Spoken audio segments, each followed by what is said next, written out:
So I want to really shift gears at this point and talk about what's coming.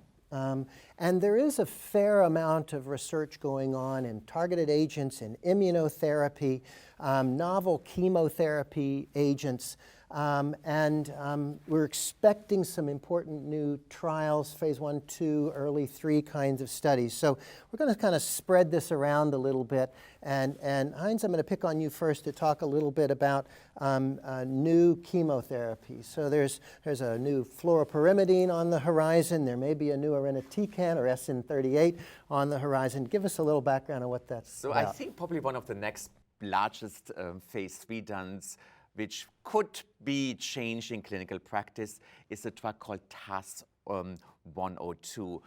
It's a drug developed at Taiho which targets the fluoropyrimidine pathway. It's very complicated, but it really inhibits, like a TS inhibitor, different pathways in the metabolic pathway of these fluoropyrimidines.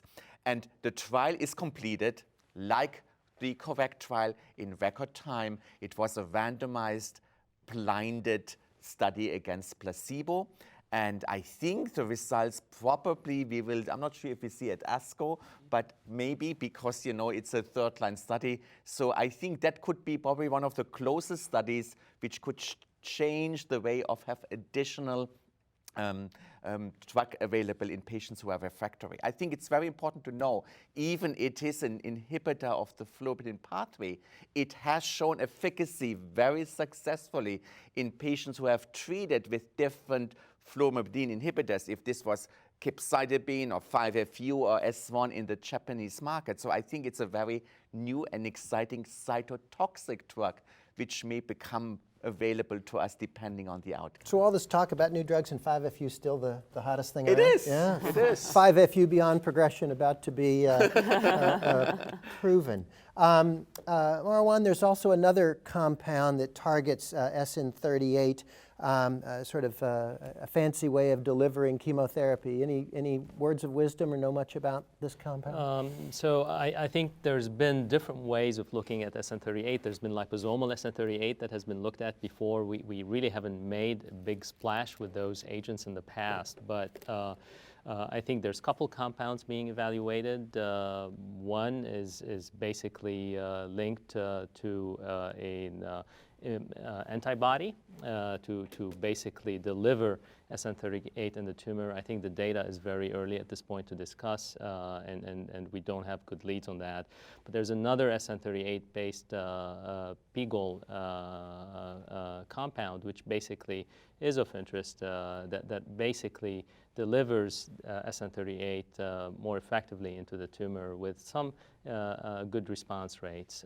So I think it's too early at this point to reach a stage phase 3, and the jury is still out. I think these are very early in development. What's that breast drug? It's HER2 target. That's not pertuzumab, is it? TDM1. TDM1. Yeah, we need one of those. We need to get us one of those. I agree. So let's get to work on it. So I'm proud to say that I'm presenting a negative trial at this meeting. It's a PPAR gamma inhibitor, so called CS7017, that actually looked like it might work in early phase. Combinations with FOLFIRI showed minor improvement, but not enough. And I come back to, is colorectal cancer just too complicated? Does it evolve? Are there just too many drivers when we're trying to target these different pathways? And Johanna's done a lot of work leading this field.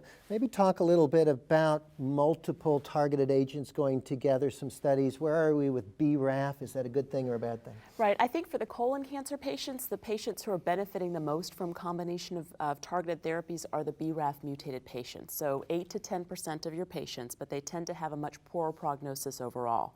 But what we found is just with melanoma having a BRAF inhibitor available, we said, okay, can we use these BRAF inhibitors for for patients with colon cancer, and this led to a very interesting study.